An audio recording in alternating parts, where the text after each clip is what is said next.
Thank you, Mary. It's great to be here, and thank you so much for coming.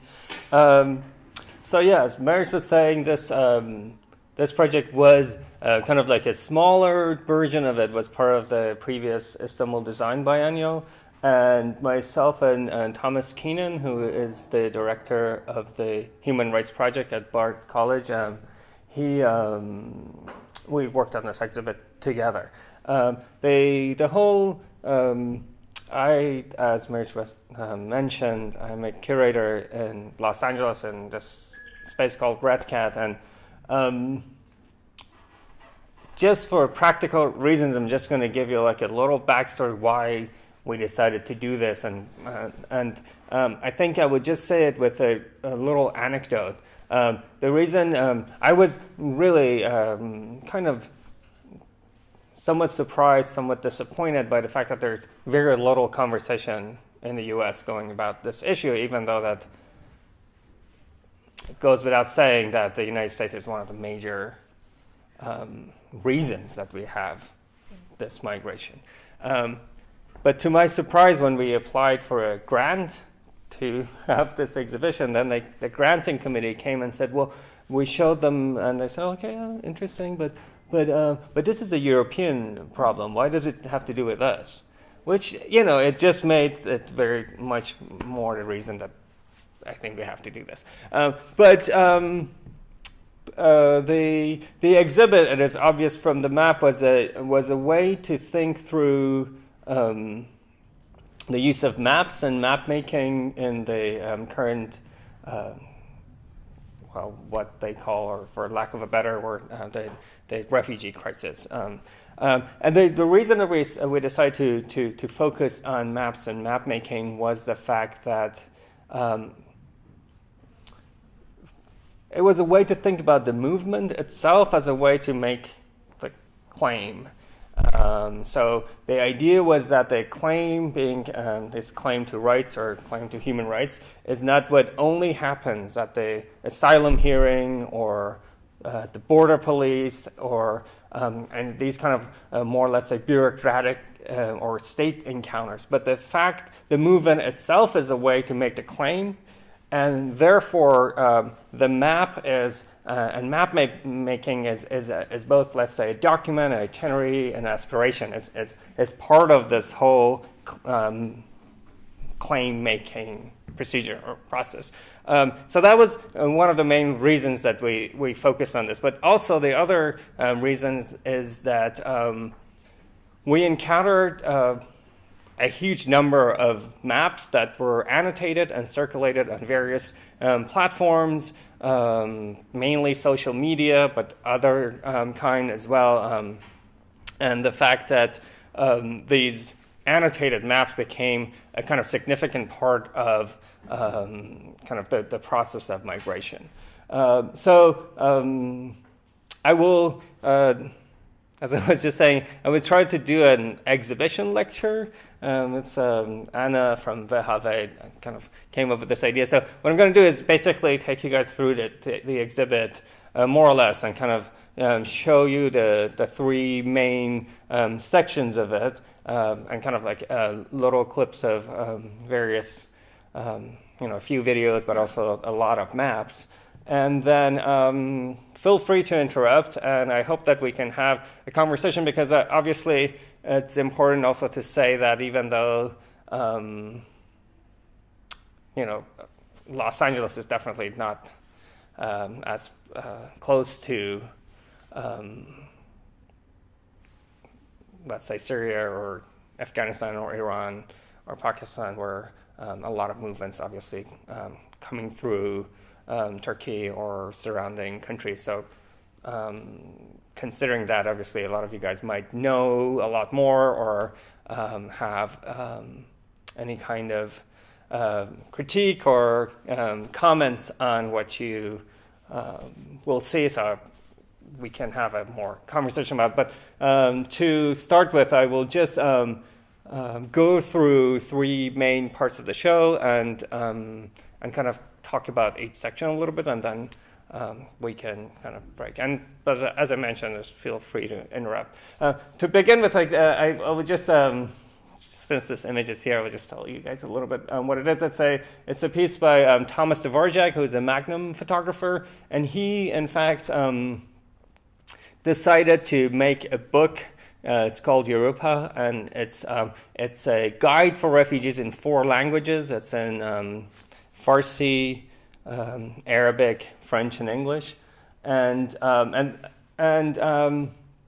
I wanted to show this photo because this photo he took in a train station in Hungary, but it also brings a few important kind of facets of the exhibit where you can see the more kind of a printout itinerary map up there. It seems like that this group of people want to get to Austria, and you can see the other kind of more hand-drawn example down here, but you also can see that obviously the map is part of like this kind of broader collection of objects and remnants that you can see here. And in a way, the book that Dvorak also made is full of very what he would call practical photographs. So anything from, let's say, a halal restaurant to, where you can find a bank. So their idea with the book was to really focus on practicalities. I just wanted to kind of start with the image that was here. But what I'm going to do is that we're going to watch a few minutes of a video piece by Greek artist Maria Kirkuta. And this is... I wrote it down. I think it's in March of 2016.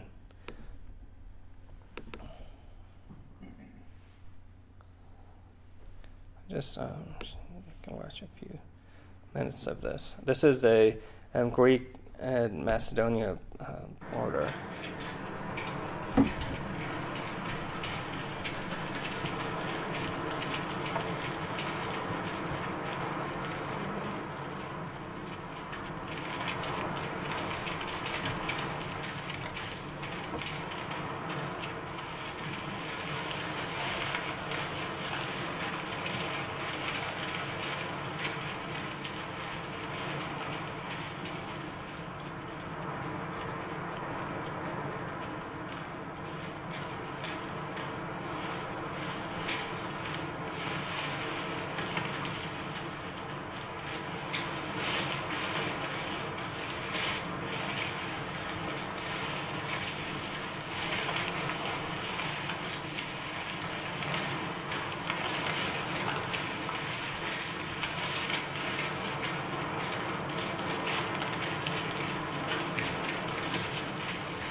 think what I wanted to, well, I'll start from here because this was also the first kind of video that we would see before entering and kind of encountering more of the maps. But it's obviously one of the main crossings of the movement, and it will come in a lot of the maps that we will see later. This particular border. But I think what is also fascinating about this piece is that people are going from both directions, and so it kind of brings up the question where how porous these borders could be, and people are basically going back and forth. And obviously, this is a moment that I don't think we will see necessarily this flow of migrants, at least not concentrated at this moment. But it was a moment that it existed like now, and I'm sure you have heard and seen a lot of other images about it. But it was one of the main crossings, and as we will see and look at the various maps, we'll see how much it will come back to us. But the whole project really started by looking at a collection of, a growing really collection of maps that migrants were making and sharing across various platforms. And I will just briefly show you some of these. And this particular selection is from the kind of more detailed or parts of the journey, but I will show examples of others where we'll have much more expanded geographies. I go like really fast, but if you guys wanted to look at any of them, I'll happy to stop.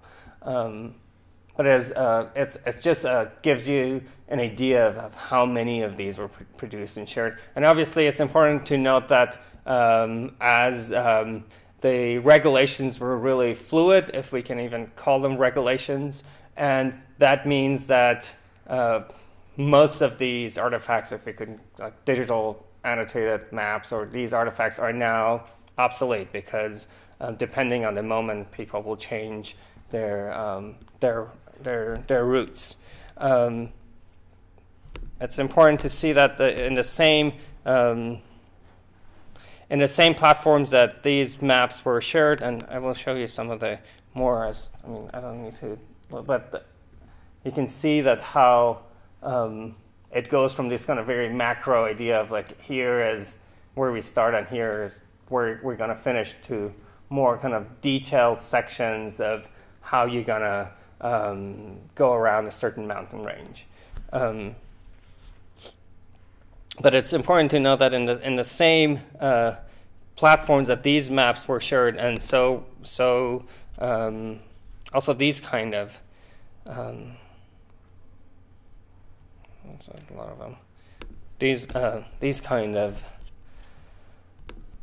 advertisements were shared, and these are mainly smugglers who will, advertise in these platforms, and obviously the boats that they're showing is not necessarily indexical to what's going to happen, but it's very it's a whole ecology of different forms of itineraries and maps and images. But the exhibition title came from this kind of, as I mentioned, there are very kind of smaller sections that are completely annotated, and they direct you from like how to go from one place to the other. So and I will kind of go through this a little bit, but this is a kind of directions from Serbia to Hungary, and all those little kind of white sections are where the person who created them kind of included the directions, and we translated them to English. So Belgrade is at the bottom, Szeged is at the top. From the bus station, take a ticket to Kanjia. It's 13 euros. It is totally normal and okay to go to one of the ticket windows to buy a ticket. No one will ask you why you're going there. You book a ticket for 6 p.m. trip. You get to Tunisia at 10 p.m. The bus is 90% Syria. Don't worry. So another picture. In the picture number 3, I will make a zoom. So then it's just kind of goes into detail so we understand the geographic situation of the region and you know what's going on around you. So this one, image 3, it is obvious from the map. After Tunisia, there is still another Serbian town called Martonos. It is colored with a yellow rectangle. After we pass this one, you will be going toward the border. Notice that the river is colored in blue. It passes through Tunisia and Sajet, so it's your reference. So it's very, it's really kind of detailed and telling you all the hazards that probably might come up. So we showed a few kind of selection of these more kind of detailed annotations. I don't need to go through all of these, but if you guys were curious, definitely we can look at more examples. But what was important is that by looking at more of these maps, we realized that so obviously, the movement is hugely kind of present, or at least was present. I don't know how it is in Turkey, but in the States, not at all. But it was more. It had a media moment. But there are a lot of NGOs and kind of states are involved with trying to manage, control or facilitate the migration. But these maps were also made it clear that it's a kind of grassroots operation as well. And you can say that people are sharing knowledge and information across this platform, but also help and assist one another. One example of this is MOFR, is the Maritime Organization for Following Up and Rescue, which basically directed people through a WhatsApp chat room through the Aegean Sea, and we kind of managed to get in touch with MOFR, and here you can see the documentation, let's say, kind of documentation via WhatsApp of a few of these trips. So as you can see, like this one started at 5:53, where they shared the location, and as you can see, so MOFR is also responding to them. Your way is going to follow the green arrow until you get off the boat where the star is. Turkish island will stay on your right. So now you can see how basically they deliver the boat all the way to the other side. And you can see the excessive also use of, like emojis, and that kind of become more universalized. And so like there are other examples of these trips. So we kind of managed to present a selection of these, of these trips, and the goal of MOFR was really to direct everyone across the sea and kind of deliver them to the rescue, or sometimes the UNHCR kind of agents on the other side. And everyone, there are different kind of modes of communication, and some there's like more visual, some less, but it's an organization that really helps people get across for a brief period of time. They don't exist anymore. So the kind of one section of this exhibition was really looking at these migrant-generated itineraries, mainly digitally native and distributed across various platforms. But as it's somewhat well known, is that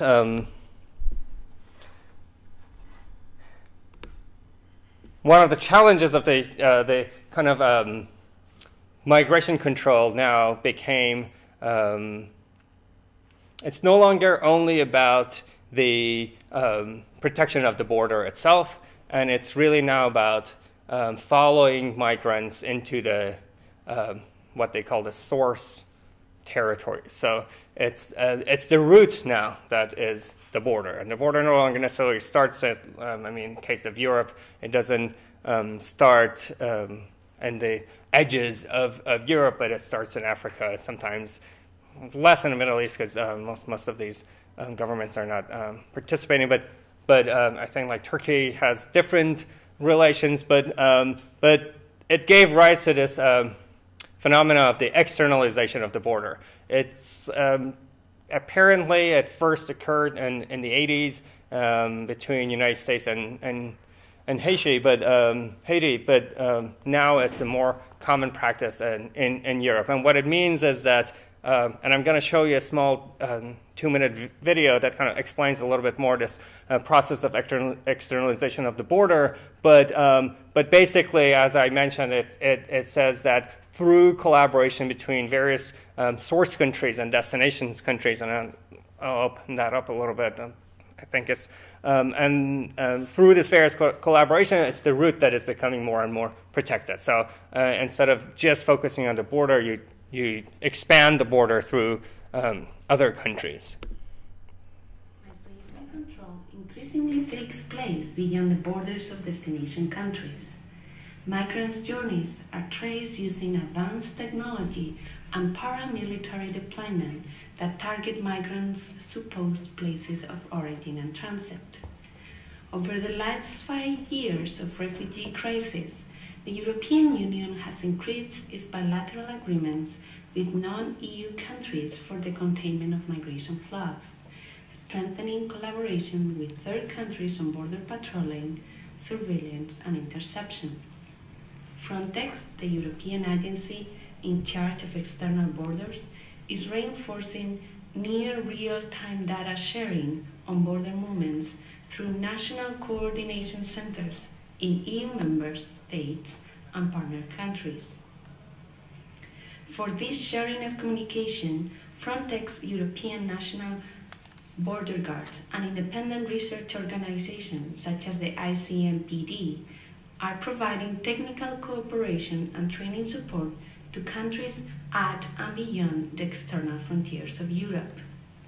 Those border practices that involve acting beyond territorial lines and in coordination with third countries are referred to as border externalization. The origins of this process of outsourcing border control, including its law-abiding tendencies, has its roots in the United States interdiction of Haitian refugees in the early 80s. The conventional understanding of migration control has been that each nation-state is in charge of their own borders at their territorial lines and through the management of visas in national embassies abroad. This traditional approach is considered incomplete among EU migration policy circles. Speaking in terms of efficient migration management, the next step is to go beyond the place and time of the entry point. It is necessary to establish a transnational cooperation for border work to track exactly where the migrant is.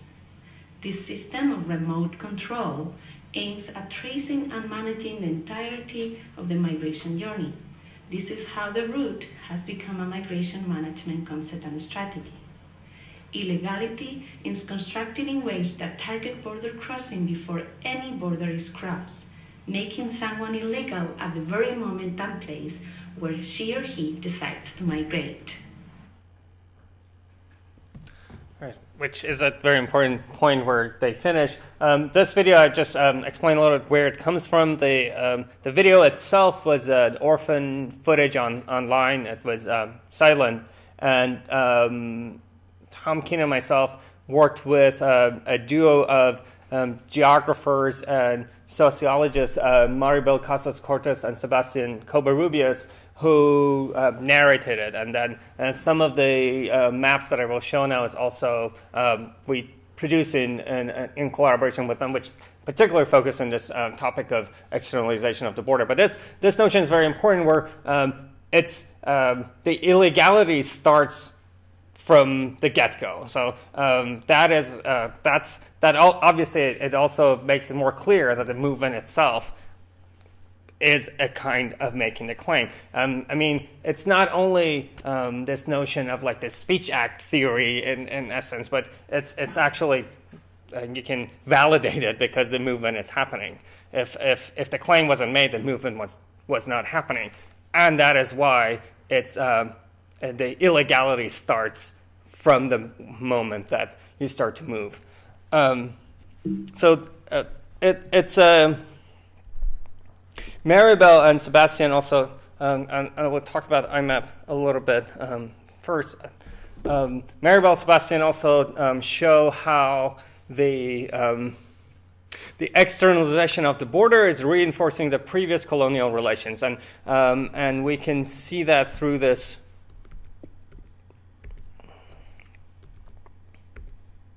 In particular through this map, where just show you, where they show the collaboration, and this is particularly focused on Africa, between the various countries, and as you can see, and it's color coded, but you can see how these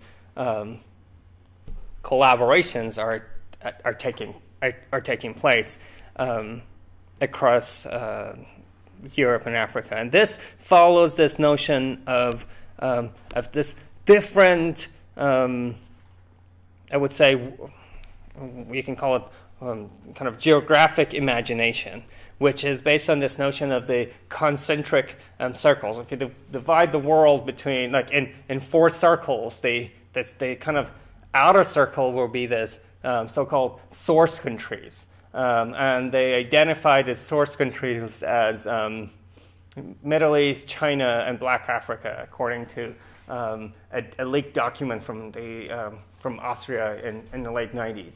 So that will be the source. I mean, this is a kind of different idea of like the first world, second world, third world. It's completely based on migration and a different kind of geographic imaginary. And you go to transit zones, and which obviously it's clear what it means, but these are the countries that people just have to kind of travel through. Sometimes the collaboration between the EU and the, let's say, external borders doesn't necessarily happen in the source countries, but it could take place in the transit zones, and that is because, let's say, there is a stable government who is willing to exchange information and for, let's say, just a carrot and stick idea that it will get some incentives from Europe. And the European Neighborhood Partnership and the EU member states. Obviously, the neighborhood partnership is also the non-Schengen area, mainly non-Schengen area countries, but also some countries in the north of Africa, as you can see in this map.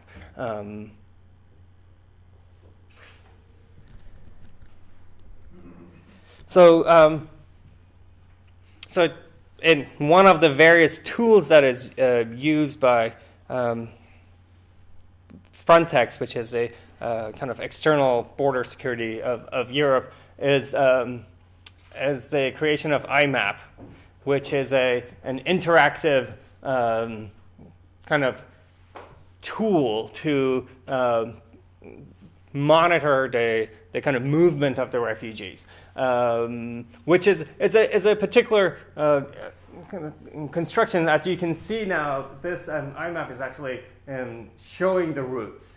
So the route becomes the control center. But what is happening here is that, and this is a static form of IMAP, but the IMAP that the border control has access to is live. And there was a brief kind of moment in the previous video that you could see these dots, and those dots apparently refer to migrants. But if you look at the first series of maps that I showed and compare them to this, and what more and more becomes obvious is that they kind of, first of all, they're part of the same ecology. The other thing that is important to say is that the movement that is visible through the live eye map is based on apprehensions. The other map shows where apprehension didn't happen. So obviously, they complement one another. People who have managed to get to their destinations are not at all represented in the IMAP, which created a whole conversation. And just as an anecdote, Maribel and Sebastian showed this IMAP in Zaragoza in Spain to a group of people who have traveled and managed to get to Spain, and they became they were really disappointed, and they were saying that we need to start mapping on our own terms. And they were saying that our presence here obviously shows that this is IMAP is inaccurate. But obviously, as I mentioned, this is IMAP first of all shows this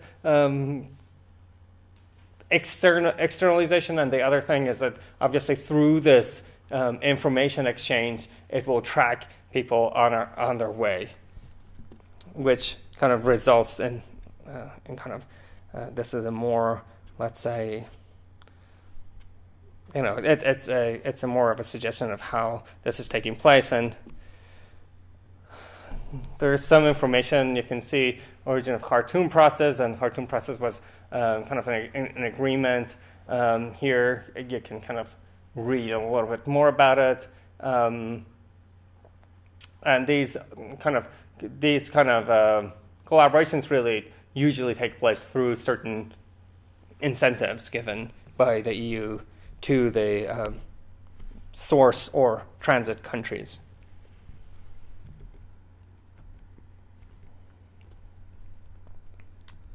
I'm going to show you a couple of more kind of sections, and then we can have a conversation. I feel like I'm talking too long.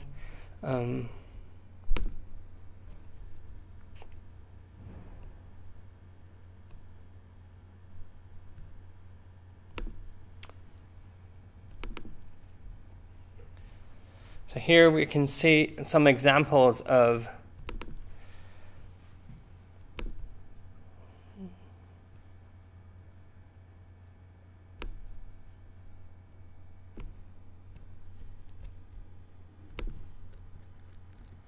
so these maps, and the reason I'm showing this again, we can see the initial border, we can see the kind of the route, but here the Serbian artist George Balmazovic started this project maybe 3 or 4 years ago, and the idea was to go to the camps across Serbia and to work with the migrants to create maps that kind of represents their itinerary so far and how it ended up in the particular camp in Serbia. The main purpose of these maps were to be displayed in schools across Serbia, with the idea that through showing these various examples that you can see, the students will become familiar with who the refugees are, where they're coming from, and obviously just at first to become familiar with them, but also kind of hopefully reduce possible tensions. But what is important about this is that, and I can show you a few more examples, is how in a lot of these you will see various degrees of information, and that means anything from how much a particular section of the trip will cost, how much they were, how many times they were kicked out of a particular, let's say, border, how many times they made attempts to cross a certain border, where they came from, and as you can see, some like this one has much less information than this one, but you can say that which police forces are more brutal, which are more helpful, and you can see various kind of levels of this information here. But what it also made clear, and this is another aspect that is missing both from the, let's say, the official maps, and it's more or less missing from the first series of maps that we saw, is that we can say that there is a parallel, what you can say, parallel kind of process of migration, movement, and control.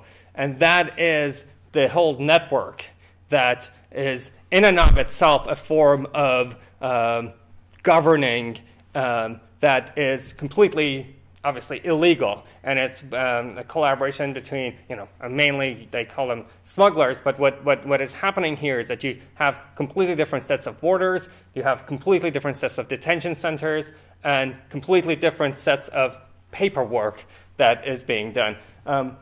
And what became apparent as we talked to more and more people who were in these camps was that there are these, let's say, black houses or these detention centers that are not reflected in the maps, but those are where people are kept after each section of the trip is complete and the kind of transaction happens. If the money is released, then they're delivered to the next part, which I think it opens the room for a possible, research into these centers and this kind of parallel world of control.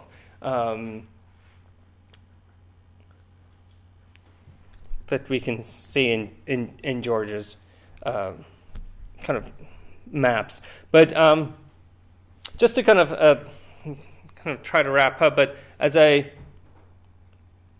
tried to mention, the whole idea was to kind of focus on the movement as a way to make the claim. But as Arjun Apparendi talks about this idea of like aspirational mapping, and he talks about how you have mainly two forms of official, let's say, migration. One is mainly based on blood, so is it based on, let's say, marriage, and then you have this mode of, becoming a citizen that takes place through, let's say, having a job or creating this kind of various ways of establishing residence, which what another form is, again, is based on, there's an economical form, and there's also, you can say, people who go somewhere to study, to establish a business, so on and so forth. What is missing is a kind of aspiration, and this aspiration is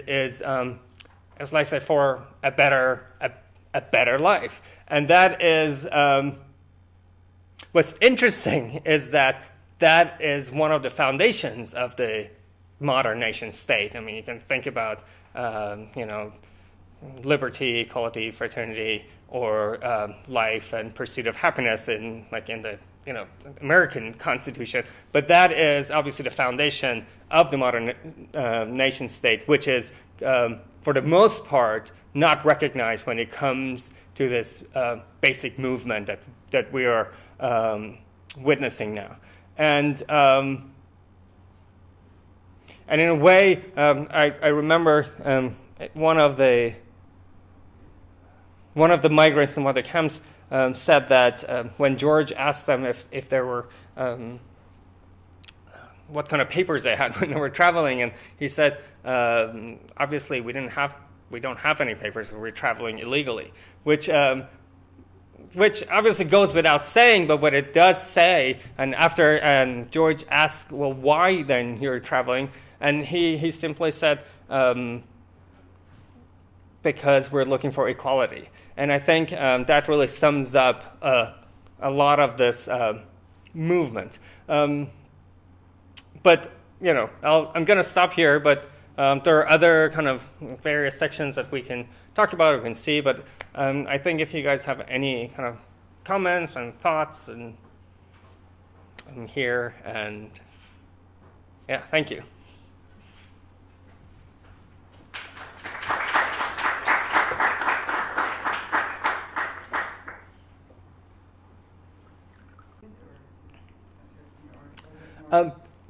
More or less. It's not necessarily, I can't say it all starts from June of 2015. No, it doesn't. But yes, more or less, the maps that we showed in the show are from starting end of 2014 and until, obviously, we stopped, the exhibition opened in March, so kind of up to maybe February or January of last year, of this year.